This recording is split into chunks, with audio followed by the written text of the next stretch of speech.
thank Yogesh sir and madam for giving me this. So I'll be talking about a very basic topic regarding anthropometric measurements, weight, BMI and waist circumference. So all the guidelines now says that wherever possible, all the physical measurements should be conducted in a private area. A separate room may be set up with the necessary equipment to take each measurement. Whether this is not possible, a separate area should be screened off to provide privacy for waist and hip circumference measurements at minimum. Allow the person to select the degree of privacy. Some may be concerned about going behind a screen or out of sight of others with people they do not know. So moving on to measuring height. So these are some of the steps to be followed. Ask the person to remove their footwear, any headgear like hat, cap or hair bows, any fancy or high hairdos that may be have to be pressed. And ask the person to stand on the board facing you. And ask the person to stand with feet together, heels against the backboard and knees straight. Ask the person to look straight ahead and not tilt their head up. It will be like this. Make sure the eyes are at the same level as the ears. Move the measure arm gently down onto the head of the person and ask to breathe in and stand tall. Read the height in centimeters at the exact point to the nearest millimeter. Ask the person to step away from the measuring board and record the height in centimeters. Moving on to measuring weight.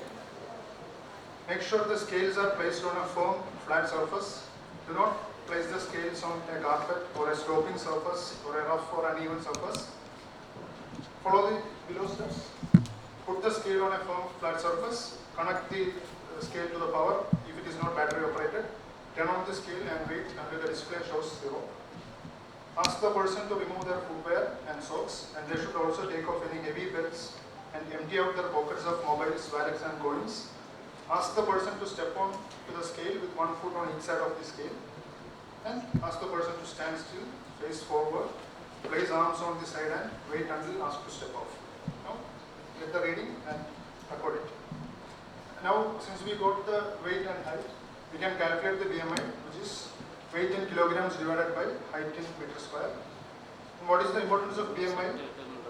Now, coming to the South Asian classification of BMI, a BMI of less than 18.5 is considered underweight, and normal BMI is 18.5 to 22.9, and more than 22.9, that is 23 to 24.9 is considered overweight, and anything above 25 is considered obese.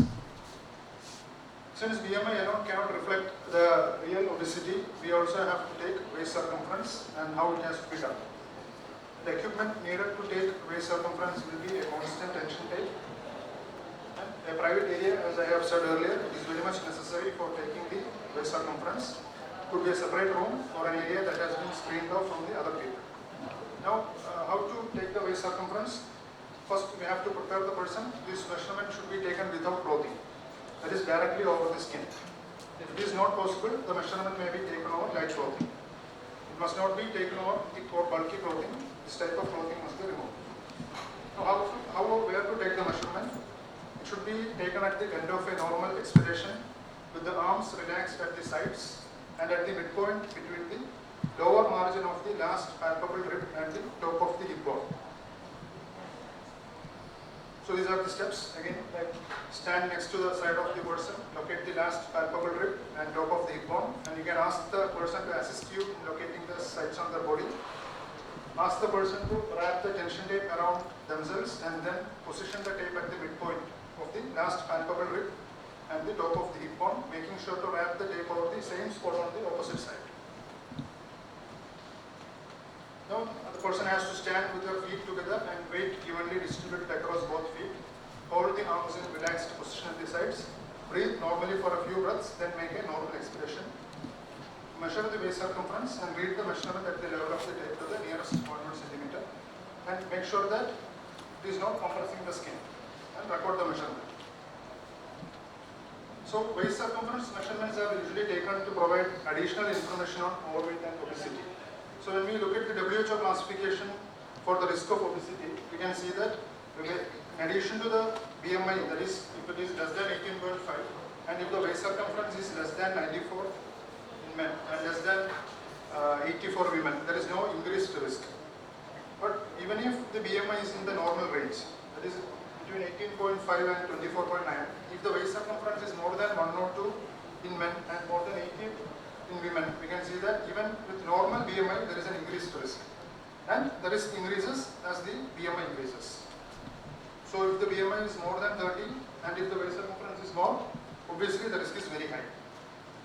In this context, it becomes important to tell about the thin fat Indian phenotype, which is mostly used in the context of Indians. It is used to describe the presence of an increased body fat percentage in an individual with normal BMI.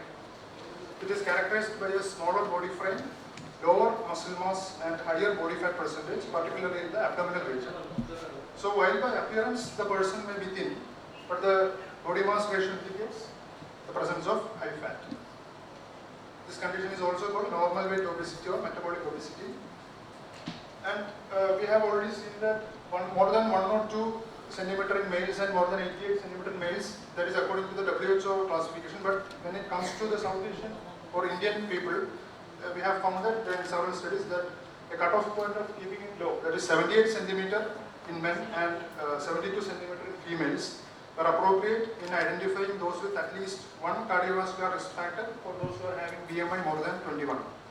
And if the waist circumference is more than 90 for men or more than 80 for women, there is a high odds ratio for cardiovascular risk factor, and if the BMI is more than 25. In one large study, by almost losing 7% of the body weight with exercise and diet, people reduced the risk of developing diabetes by almost 60%. And the ADA recommends that in those people with prediabetes, losing at least 7 to 10% of the body weight might prevent the disease progression. A few words about metabolic syndrome. Elevated waist circumference, more than 80 in women or more than 102 in men, elevated triglycerides, low HDL cholesterol, elevated blood pressure and elevated fasting glucose. Any three of these 5 components, we can say that the person is having metabolic syndrome. Now, why is it important? So this is the, you can see the functional subcutaneous adipose tissues there, which is having a free fatty acid buffering capacity when it is normal, in a normal healthy cardiometabolic profile. So the abdominal cavity, you can see that the fat deposition is less. There is no fat deposition in muscle, liver, pancreas or heart.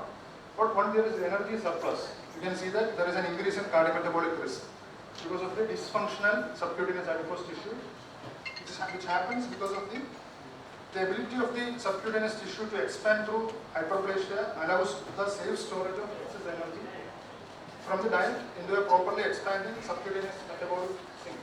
But once this process becomes saturated, where the adipose tissue is unable to expand, or there is a spillover of the excess energy, which must be stored in the visceral adipose tissue, and it also gets stored in the lean organs such as skeletal muscle, liver, pancreas and the heart, which is known as ectopic fat deposition, which is the cause of all the cardiovascular problems.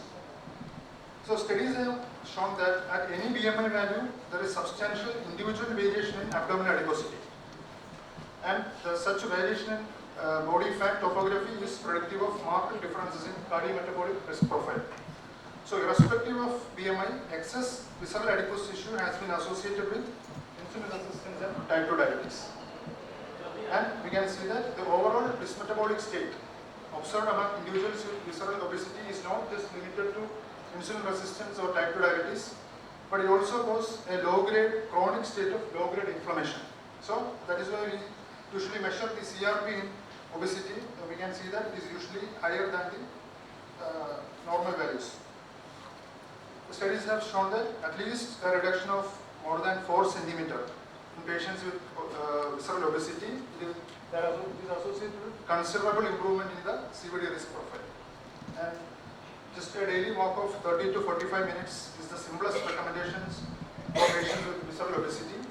Even with stable weight, data from EPIC Norfolk study have shown that physically active abdominally obese individuals with features of metabolic syndrome were at 50% lower risk for CVD compared with sedentary abdominally obese individuals.